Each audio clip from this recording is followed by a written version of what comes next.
Olá, bem-vindo a mais um vídeo. Meu nome é Adolfo. Na verdade, eu não vou comentar aqui sobre o texto receptus ou a diferença entre o texto receptus e o texto majoritário, porque eu já tenho uns 5 ou 6 vídeos que eu trabalho essa questão, ok? O que eu quero estar comentando aqui é que, assim, por muito tempo, o texto receptus ele praticamente representou a maioria dos manuscritos, né? Por quê? Porque ele vem de família bizantina e tal. Então, começou a ser construído em cima do texto receptus, que ele tem apoio da maioria dos manuscritos e por aí vai, né? Então, e também em pais da igreja e tal. E por muito tempo, ele foi trabalhado dessa forma, ok? Só que acontece o quê? O último texto receptus que eu conheci que foi impresso foi o do F.H. Scrivener, o qual eu tenho, que é vendido pela Sociedade Bíblica Trinitariana. Tem na livraria Gimel também, só entrar no link na descrição, ok? E esse foi o texto que ele passou pela história da Reforma como tendo essa representatividade.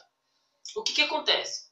Atualmente, com mais catalogação de manuscrito, com catalogação de pai da igreja, com catalogação de muita coisa, com a melhoria até da teoria crítico-textual, surgiu um outro tipo de texto, que é o chamado texto majoritário, ou a reconstrução majoritária, que ela deu origem a alguns novos testamentos gregos, que é o interlinear majoritário da editora Cultura Cristã, o Novo Testamento do Burke-Kerrig, Família 35, Robson Pierpoint, né?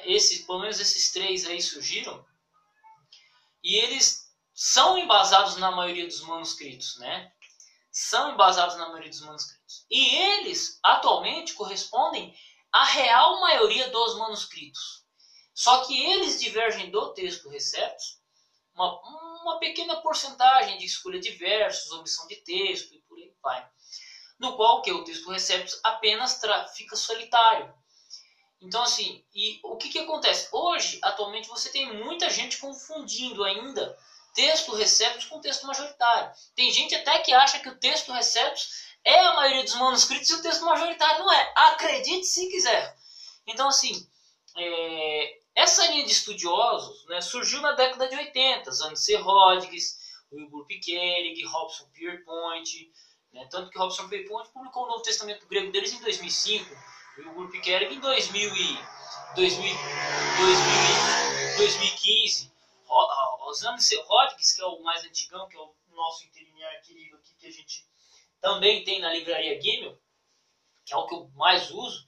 Estou até fazendo uma análise no aparato crítico dele aqui, já dei uma observada que tem alguma falhinha. Eu vou ver se eu mando uma mensagem para a editora Cultura Cristã para ver se eles resolveram um pequeno pontinho que faltou uma nota crítico-textual no texto, se eles resolveram isso na segunda edição, né? E aí ele surgiu na década de 80, enquanto que o último texto receptus foi impresso em 1894 por F.H. Scrivener.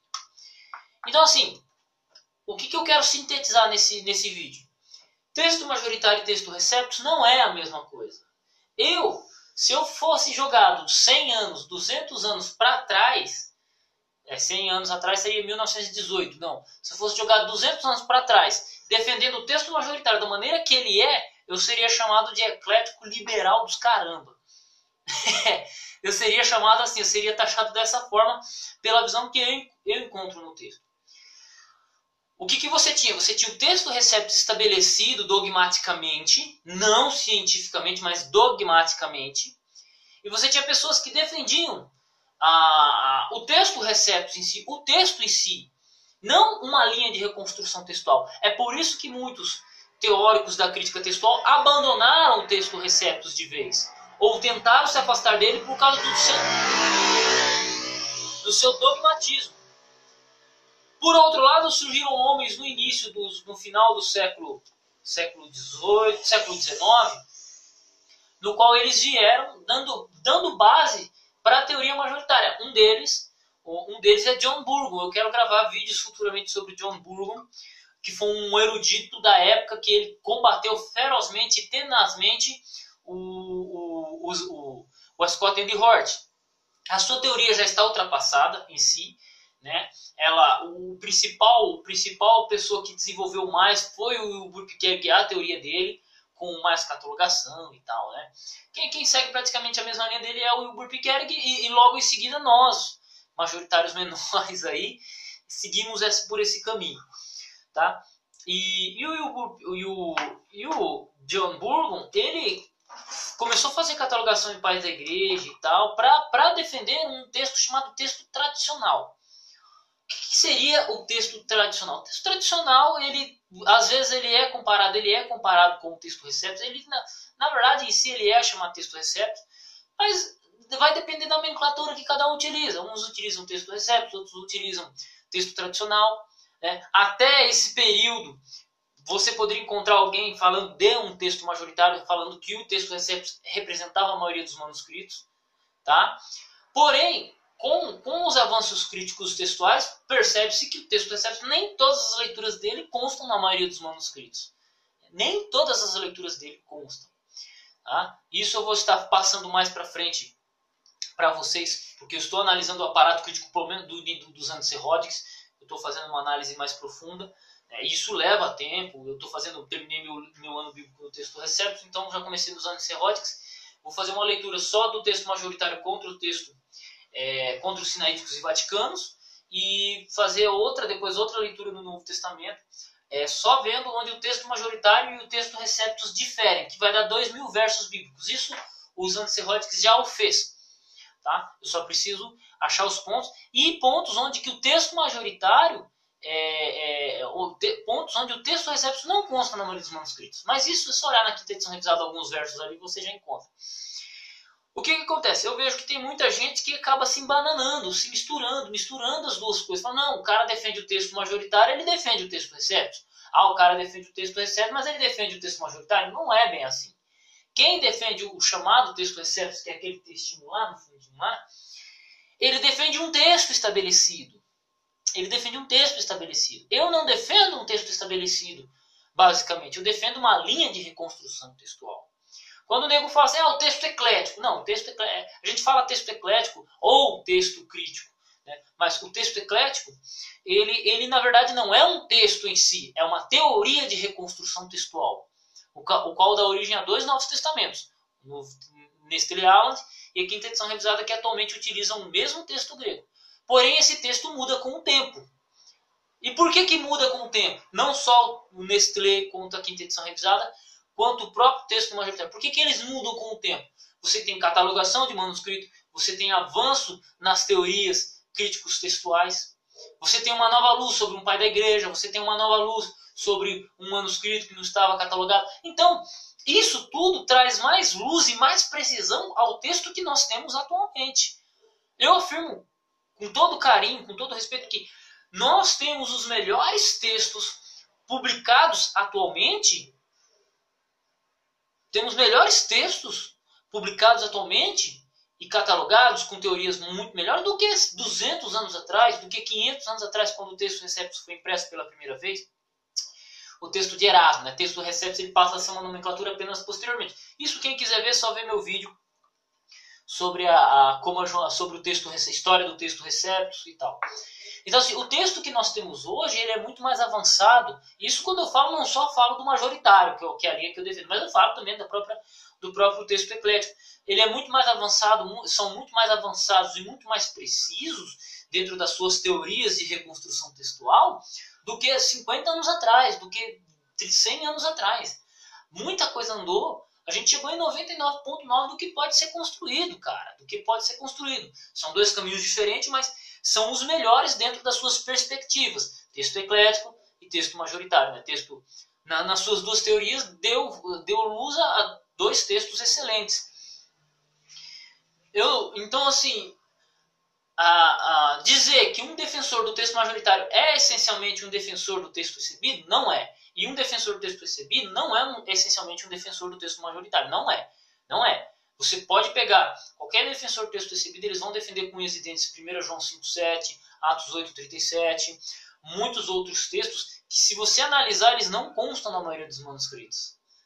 Tá? Só que, assim, todo mundo deixa quieto isso aí, né? Porque são textos primos, são textos irmãos, então às vezes acaba passando despercebido por causa da similaridade. Mas, por exemplo, nenhum majoritário que eu conheço, né, incluindo o Wilbur Pickering, incluindo os antisserióticos, o texto do Robson Pierpont, eu tenho que ver, nenhum deles traz como a Joanina. tá? Trata como a joanina. Tem algumas variantes também que são exclusivas da maioria dos manuscritos. Então são coisas que a gente tem que parar para observar, a gente tem que parar para ver e entender. E entender de onde veio o Novo Testamento, por que ele surgiu, como ele se desenvolveu. E a gente vai trabalhando isso daí, ok? Mas assim, eu não sou um defensor do texto recebido. Eu não sou. Eu tenho contato com o pessoal da Sociedade Bíblica Trinitariana, o Castro, cara excelente, uma pessoa excelente, e ele sabe da minha posição. Tá? Eu nem concordo com todos os majoritários em todos os pontos, porque existe essa questão. Mas a essência do raciocínio é a mesma, mas alguns pormenores a gente tem divergência. Então assim, eu converso com o Castro, troco uma ideia com ele, ele falou que está chegando bíblias novas aí da Coreia, alguma coisa assim, e de qualidade. Né? Então falta pouco para chegar, vou ter que marcar uma live com ele. E ele sabe do meu posicionamento. Só que a gente vai trocando ideia, vai se desenvolvendo e vai crescendo. Assim como eu também converso com muita gente que defende o texto eclético. Né? Sem muita treta, sem muito lenga-lenga, assim, na amizade mesmo, tentando desenvolver a teoria, né? Argumentar, contra-argumentar e por aí vai. Né? Tem até um amigo chamado TRL, cara, gente fina pra caramba. O cara estuda bastante, ele faz uns questionamentos pra mim, que eu ainda não tive tempo de parar, analisar, né, e responder a ele, vamos dizer, na altura que ele espera que seja respondido. Tá? E é isso. Então, assim, eu não sou um defensor do texto recebido. Eu não sou um defensor... Até assim, dentro da evidência textual, se haver alterações descobertas nos manuscritos, eu vou me adaptar com essa à luz das novas descobertas. Já o texto recepto, ele parou no tempo. Pode-se descobrir 10 milhões de manuscritos hoje que o texto recepto continua o mesmo. Se você descobrir 10 milhões de manuscritos hoje, dependendo das leituras que eles trouxerem, vai alterar significativamente as leituras do texto majoritário. Ponto. Existe também a questão da própria catalogação. Quanto mais o manuscrito é catalogado com o passar dos anos, mais preciso fica o texto majoritário. Mais preciso até fica o próprio texto eclético. Apesar de eu discordar da abordagem de reconstrução textual. Mas fica-se mais preciso. Então, o texto que nós temos hoje, eles são muito mais precisos do que os textos de antigamente. São muito mais precisos. Respeito à história do texto receptus, ele fez parte da história protestante. Quando eu vou ler um autor protestante do século XVI, do século XVII, você vai ler, confere mesmo, até 1900, confere esses autores, Charles Spurgeon, todos os outros, confere eles com uma corrigida fiel, confere eles com o texto receptus, confere eles com uma King James baseada no texto receptus. Ponto. Por quê? Porque foi o texto que eles utilizaram. Tá? Então eu respeito. Tá? Porém, eu vejo que o texto sofreu avanços. A teoria crítico-textual sofreu avanços. A catalogação avançou. Né? E é isso. Sabe? Então, o que eu vejo é muita gente se confundindo. O cara defende o texto recepto. Não é assim. O cara que defende o texto majoritário, e o texto majoritário é a mesma coisa que recepto. Não. Às vezes são utilizados como termos sinônimos, mas essencialmente não é a mesma coisa. Isso foi uma das primeiras coisas que eu aprendi quando eu comecei a estudar crítica textual. Comecei a estudar crítica textual, vi muita questão da TR contra texto eclético e por aí vai. E lendo um livro, vi uma nota do cara explicando, falei, fechou, é isso. Mas eu vejo que tem autores que utilizam texto receptus, texto tradicional, texto majoritário, e por aí vai, tudo como sinônimo. E na verdade não é. Na verdade não é. A expressão texto tradicional pode ser até utilizada pelo próprio como TR. Eu tenho que ver como que o John Burgon utilizava essa expressão texto tradicional nos seus escritos. Eu tenho que terminar de ler John Burgon, né? São alguns livros. Eu tenho que terminar de ler o John Burgon para poder dizer para vocês. Mas o texto tradicional que foi utilizado aí pelos pais da igreja, pelo início da igreja cristã, ele vai ser diferente até do próprio texto, do próprio TR. Como eu disse, foi John Burgon que deu bases para os atuais críticos textuais majoritários. Né? E é isso aí. Fiquem com Deus. Deus abençoe seus estudos. Até o próximo vídeo. Espero ter ajudado. Mas TR, texto majoritário, não é a mesma coisa. Tá? E eu já falei isso em outros vídeos, mas tenho que tornar a dizer, quem quiser adquirir um Novo Testamento, qualquer coisa de grego, qualquer coisa de hebraico, só entrar no link na descrição, tá? Link na descrição. Quem quiser um curso de teologia, um curso de grego, né, até um curso de hebraico, alguma coisa, só falar com o número da descrição, que é o meu telefone, tá? E tamo junto aí. Dia 1º já vou começar o curso de crítica textual, que vai durar 4 meses, o qual eu vou comentar tudo isso aqui que eu tô falando, só que de maneira muito mais profunda, muito mais específica, tá? Eu estarei tratando. Se você não puder participar, talvez você assista esse vídeo depois, é só se preparar, se organizar para fevereiro, que eu estarei formando outra turma em fevereiro, e a gente vai desenvolvendo isso aí, ok? Fique com Deus, Deus abençoe seus estudos e até o próximo vídeo.